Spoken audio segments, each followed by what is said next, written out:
for joining me again for another virtual drop-in art session. My name is Janice Baylor. I'd like to thank Perry County Council of the Arts for continuing to bring us the drop-in art program virtually.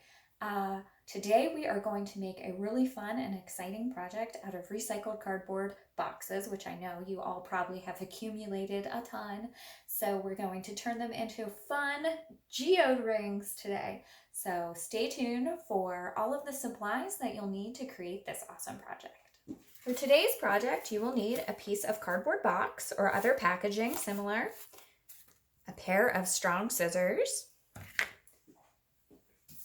some twist ties to wrap around your finger, paintbrushes, and different colors of craft paint, whichever color you would like for your geode. I'm going to make an amethyst, so I have 2 colors of purple and 1 color of white and a little black and cream to create the faux bezeled edge.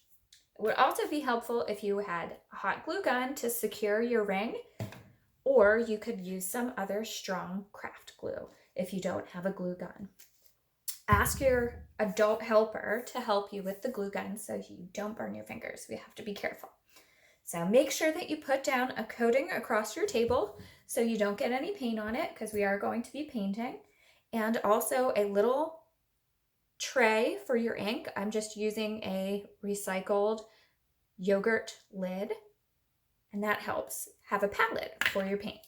So to get started, you just need to cut out a big oval, not too big because you want it to fit on your hand, but the fun of this is that you can make them any size that you would like and be really dramatic with it, because you are just using cardboard, and geodes are usually pretty big and dramatic. So that's the look we're going for today. So I've cut out a few just in case I need a backup for my demonstration. And then to get started, you'll want to choose your darkest color and put on a nice base coat. So that's what I've done here. I already got it started, so it had a little bit of time to dry. You will need to leave a little bit of time to dry for this project, so keep that in mind. It's going to be a couple of steps, okay? So have patience and just work through it and enjoy the process. So you'll want to put down a nice dark coat of paint, and then what we're going to do is just continue layering the paint on top of one another from dark to light. And the really fun part of this is that we're going to use a stippling stroke, so kind of dabbing, using your brush and sort of dabbing the paint makes it imperfect and kind of look like the rise and fall of little crystals in your geode. And so you just want to work around and kind of keep the light to the center and fade it out into the dark bit, because geodes are usually lighter in the center where all the crystals are sharpest and stick up, and they often have a lot of variegation, which means change in color from one layer to the next. So to achieve that, you'll want to use some of your lighter paint, and maybe you want to even mix in a little bit of your white to get an even lighter purple with a bunch of different tones, and then you just dab it across. You could even, if you don't have a nice paintbrush that you want to use or that you're able to use, you could even use a Q-tip, because we're just going to dab little dots and swirls of paint all around. And then you want to add a little layer of white, and that represents the really high, sharp parts of the crystal that maybe catch the light most or are a little bit transparent. And it doesn't have to be perfect. I think the fun of this is you can just relax and have fun and still create a beautiful result, because crystals and natural things are never exact. So you don't need to be exact either. Just keep layering your paint and working it in, and it creates that beautiful effect. Now, to get a little bit of the veining that might be able to see in there, you can either use a very small, fine paintbrush if you have one of those, or a little toothpick if you'd like to do that. And then you can just swirl some of the colors a little bit more by dragging your tool through the paint. And that kind of just swirls the colors even more. You don't want to go too much because you do want to be able to see all those layers that you put in, but it is really pretty. And if you don't like something, just add a little bit more paint and swirl it in.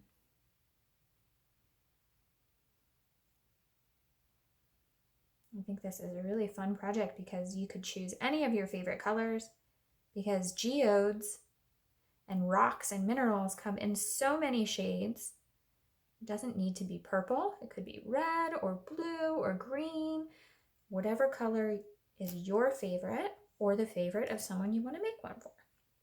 And so then you can see how it will look, and you will need to give it a little bit of time to dry, but just for today's demonstration, I don't really have that time, so I'm gonna go ahead with my next layer, which will be to put the bezel around the outside. A bezel is what would hold a gemstone onto a ring. So we're going to obviously not be making a metal bezel, but we can paint a faux metal look by mixing black with cream to make sort of a metal looking paint, or if you have gray, then that would be perfect. And then what you want to do is just go around, tapping your brush again around the edge to look like it's set in. And this will work a little bit better if you give yours time to dry so that it doesn't mix in with the purple, because we want that gray border there. And even paint down into the layers of your cardboard and hide that cardboard color a little bit more. So just work your way around the outside and maybe have a little thing to wipe your hands on, because you probably will get a little bit of paint on your fingers, but that's okay because we'll just be careful and clean up when we're done. So just keep rubbing kind of the edge of your brush and dabbing it into the holes of the cardboard to make it your metal looking ring around the outside. You just want to stay right along the edge. Oh, right there wasn't dark enough. I'm going to add a little bit and cover that up. Don't be afraid to make mistakes, because you can just paint over them and it still looks really beautiful. And then once that dries, what you'll want to do is use I'm going to wipe my hand off quickly because I did get a lot of paint on there. To make your ring, we're going to use a twisty tie, and you'll want to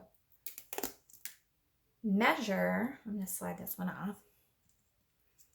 You want to take the twisty and measure around your finger and give a little bit of extra room so you can easily slide it on and off. So just fold the twisty over and make a nice flat base for your ring. And then I'm going to use one of these blank ones just so I don't get more paint on my finger, but you'll use the beautiful one that you painted after it's dry. So you will need to let it dry, have a little patience. And then what you'll do, just pretend that this is painted. So here's our geode on the front. See, we're going to pretend that's the geode. It would be much more beautiful, of course. And we will put our hot glue here, or your very strong other tacky craft glue, and you will stick it onto the back of your cardboard geode. So let's do that. And put a nice bit of glue across that flat spot that we've made. And then we will stick it into the center of our geode. And that's exactly what I've done with my drier example here, so you can see. And then that just slides right onto your finger, and you have a beautiful recycled cardboard geode ring. And you can make a whole bunch of these and share with your family. Maybe you could have a little fun fashion show of your handmade recycled geode jewelry. So thanks for joining me today again, friends, and stay creative.